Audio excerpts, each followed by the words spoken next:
Welcome in, everyone, to our EA Sports Studios in Orlando. I'm Larry Ridley, and this is Madden Ultimate Team. On deck, we've got a...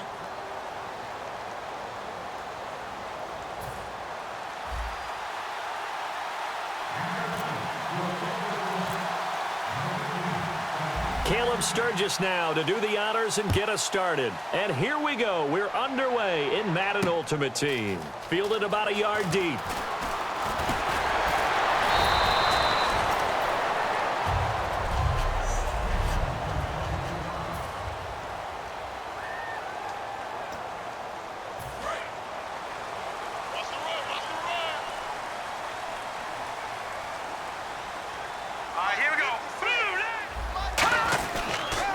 On the ground, this is Lamar Miller. And able to stay on his feet past the 30 to about the 33-yard line. A good run there on first down, and it'll leave him with a 2nd and 2. So the pickup there for Lamar Miller, and he actually shredded his current team last year when he played against them. 175 yards, another 61 in the air, and 2 touchdowns. I guess that's a classic example of if you can't stop it, go get it, put him on your team. Lamar Miller, big-time pickup for the Texans. Not too many more ideal situations at 2nd and 2 in order to try and pick up a first down. They ran it and picked it up. Here we go. 3-19. On 1st and 10, it's Osweiler. And he just gets rid of it, throws it away. A wise move there, looked like nobody open, now 2nd down. It's a tried-and-true formula, and I don't think it'll change for as long as we play football. If someone's trying to throw the ball and you can put pressure on them and make it tough, that's only going to help your defense. Yeah, he's since being hurried. He got rid of it before taking the hit, but incomplete. And he's going to get this down to the 35-yard line. And on this first drive, looks like they want to get that vertical passing game going early. And they did, and what a warning shot they just fired. If you're not going to back up and play coverage deep, they're going to attack you all game long. And once you adjust to that and you start to back off, then that opens things up underneath. A really nice start for them. Great way to get the game going. Looking to jam the receivers at the line here. Press coverage, look defensively. On 2nd down, here's Miller. Oh, the spin. And past the 30 down to about the 27. A nice job to get 8 there after the incompletion, and now they'll look at a 3rd and 2 coming up.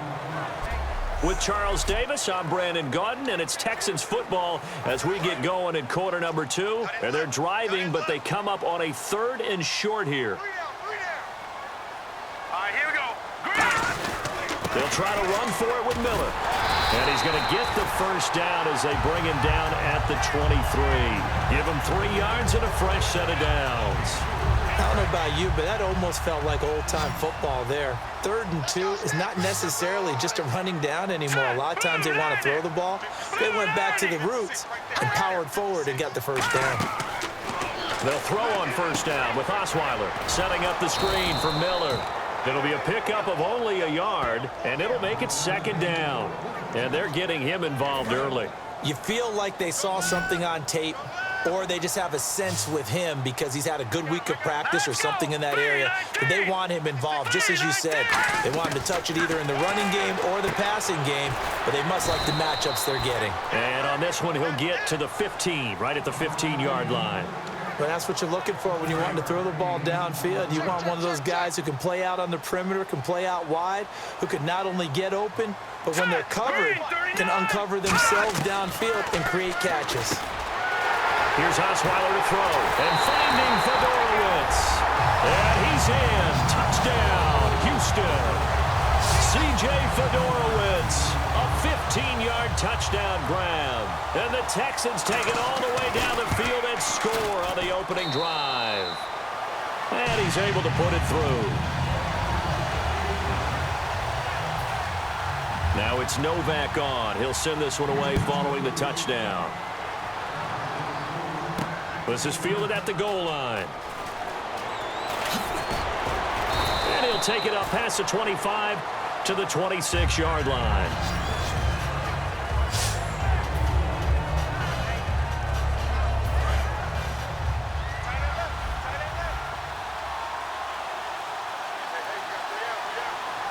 Now let's go. And he motions the wide receiver. Green, 39. On 1st and 10, Cousins. He hits his target, left side, Watson. And he's brought down. Now hold everything here. We're going to get a timeout by the offense. It's just their first, so they'll have 2 remaining here before we get to halftime.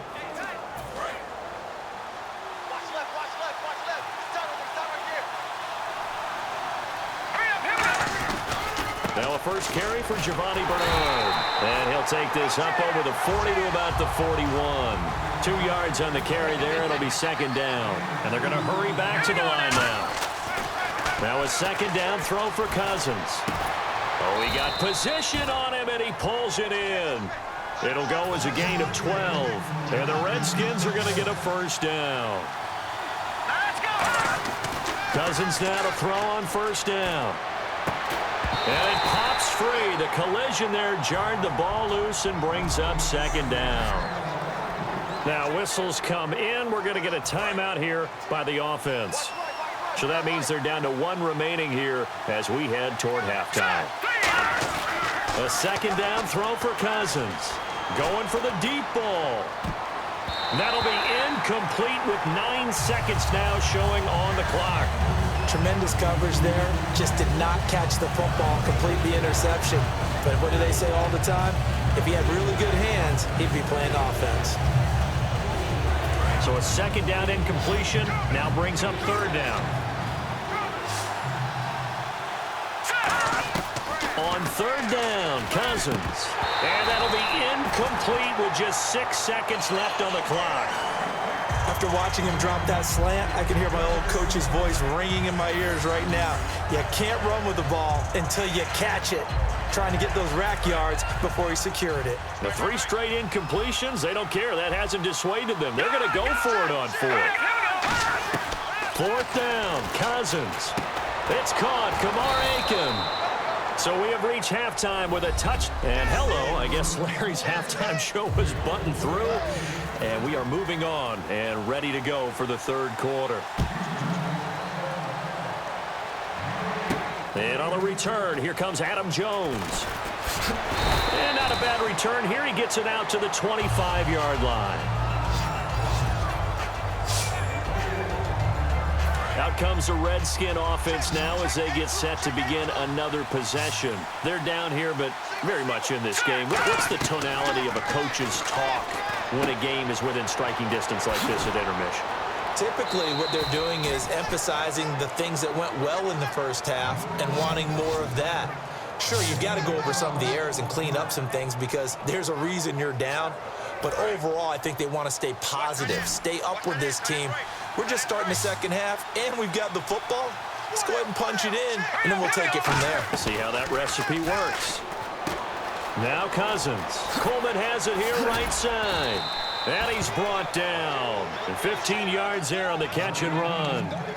I like watching the wide receiver screen because it's a real teamwork play. Because guess what? The guy catching the ball, he'll get all the credit. But how about the people up to block in front of him, either fellow receivers or offensive linemen? That makes that play a really nice timing play, and sometimes it can break big. That's going to go as a loss of 2, and it'll be 2nd down.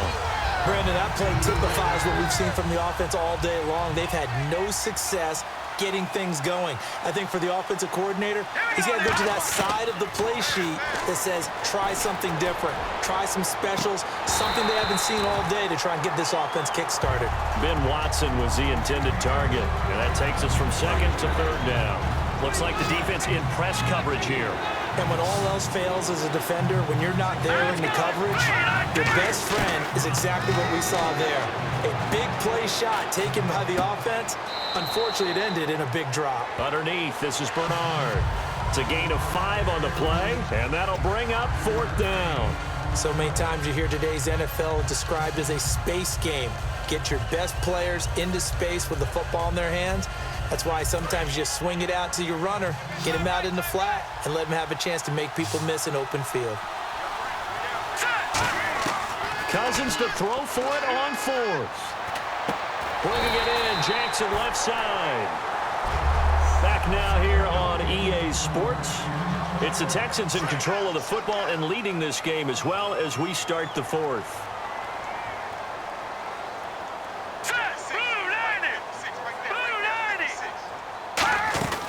They'll start out on the ground. It's Lamar Miller.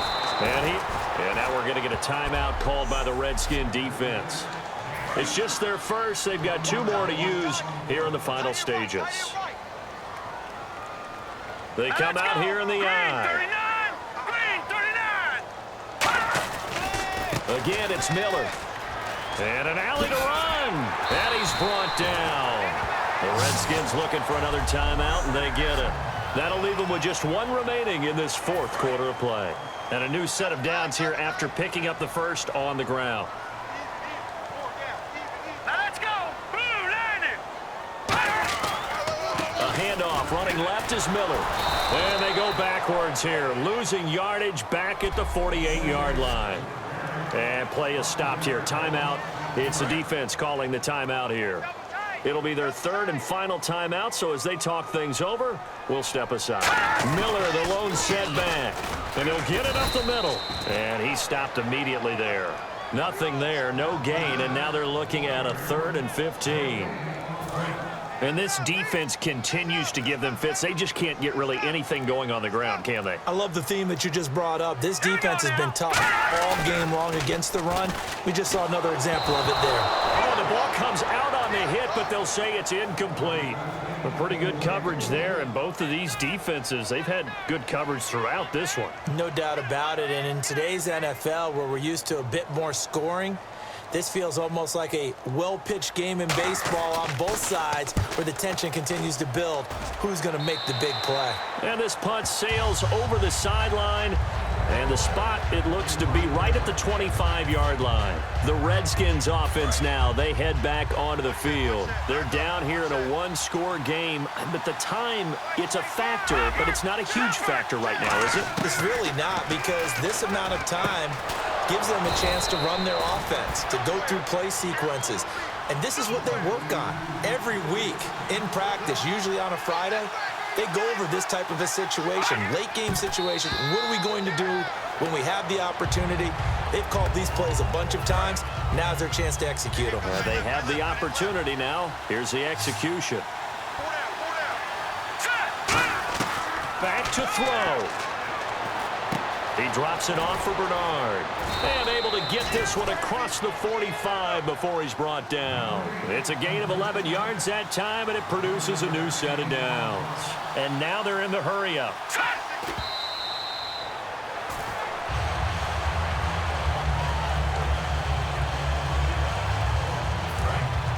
And on the outside, they're playing press coverage.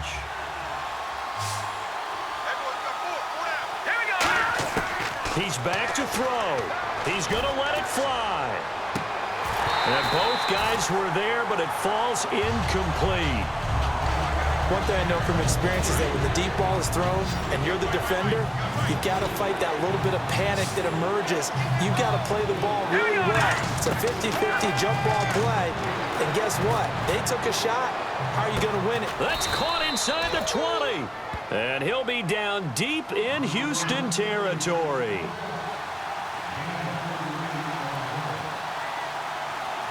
They'll come up with split backs in the backfield.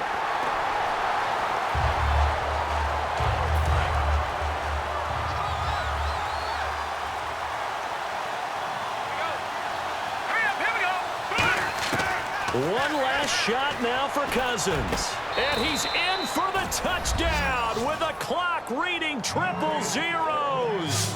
And the extra point, if they hit it, will send this thing to overtime. And that touchdown means a decision has to be made. Do they kick the PAT and tie it up, or do they go for 2 and try and win it right now? So now the Texans are going to stop it as they signal for a timeout. And as the two teams talk it over on their respective sidelines, we take a break. And we are tied here in the 4th quarter. And here in overtime, if the team that receives the ball scores a touchdown, it's over. If they don't, we can still have some more football. That's exactly right. If they go down and kick a field goal, the other team gets a possession to either match it or score a touchdown to win the ball game. If both teams kick field goals, the next team to score wins. But if the receiving team throws a pick 6 or fumbles the ball and it gets picked up by the defense and they score, the game is over at that point. Now Jones. And not a bad return here. He gets it out to the 25-yard line. A look at Washington as they come onto the field. They're set for their first drive here in overtime, and this is where the crowd can really become a factor. They've had to battle it all day, but I know what you're saying. In overtime, that gets doubled, doesn't it? At least, because now the crowd really wants to be involved and help their team, and that first drive can dictate the whole thing because they know if this team takes it downfield and scores a touchdown, it's game over. And it's been loud in here so far. Seeing that play and understanding just how tough it is to cover tight ends, especially the ones running around the NFL nowadays, makes me glad I didn't make it in that league. I would have had a really difficult time. But now you get to sit up here with me. Yeah, and that's fun, isn't it? And what a really nice gain right there on first down for them. Brings up a nice second down for them. And quickly, they get to the line. Cousins now from the 50. He's got his man on the crossing route. That one goes for 24 yards. And there they went crossing route against the zone defense. What do you think of that?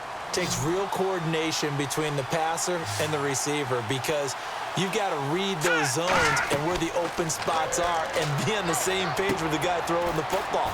Because sometimes you're throwing it in front of the zone. Sometimes you're throwing it between the zones. Sometimes the receiver's going to just kind of find a spot and what we call sit down and present himself to the quarterback and throw it there. It's a tough read, but when they're in sync, it's really effective. And that was a beautifully executed screen pass. They let the rushers get upfield and get the escorts in front, meaning the offensive linemen, other blockers out in front, completed the pass beautifully. So now you've got all that open space with big guys leading the way. When you look at the geography we're staring at, this part of the field, don't you always think of big backs carrying the football, bruisers trying to pound it in and stick? Now hold everything here. We're going to get a timeout by the offense. They'll be left with just one remaining here at OT. Now from back at the 5, this is 3rd and goal.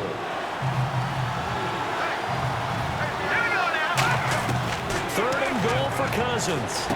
That's caught at the 3. And he's able to get it down to the 2-yard line. Call it a gain of 3. And that will bring up an interesting decision here on 4th and goal. And now the Texans want to call another timeout. They'll be down to just one remaining as we step aside here in overtime. So here we go. Maybe the biggest kick of the game forthcoming. This to at least get them a lead here in overtime. And Sturgis able to knock it through. And they take the lead here now at 10-7. Now remember, this one is not over, but with the time running short here in this overtime, that could very well be the game winner. Yeah, remember now, the other team does get a possession, but when the clock runs out, that's it.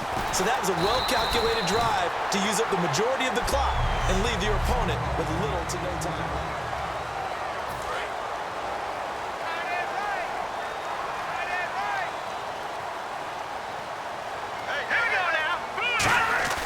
First throw in overtime now for Osweiler. The catch made by DeAndre Hopkins.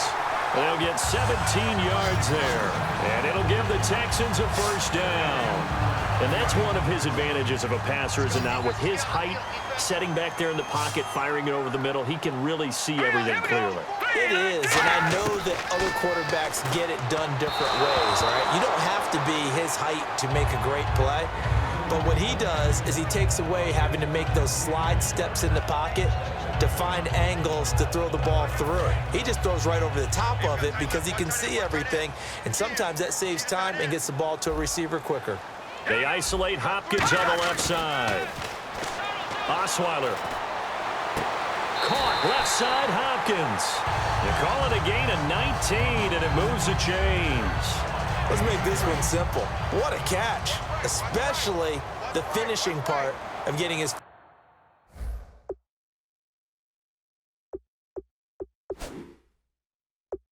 feet in bounds, toe tapping, and of course, foot dragging. A little tapestry, if you will. Oh, I like it. The hook up on the right side to Hopkins.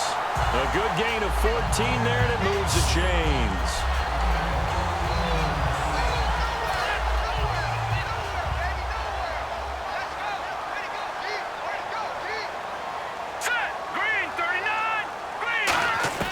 On 1st and 10, it's Osweiler. it's intercepted. That'll seal it. Picked off by Adam Jones. And that's how this one ends in dramatic fashion in overtime with the interception. Well, we thought this game would be a good one. It did not disappoint into overtime, and it took the field goal to win it.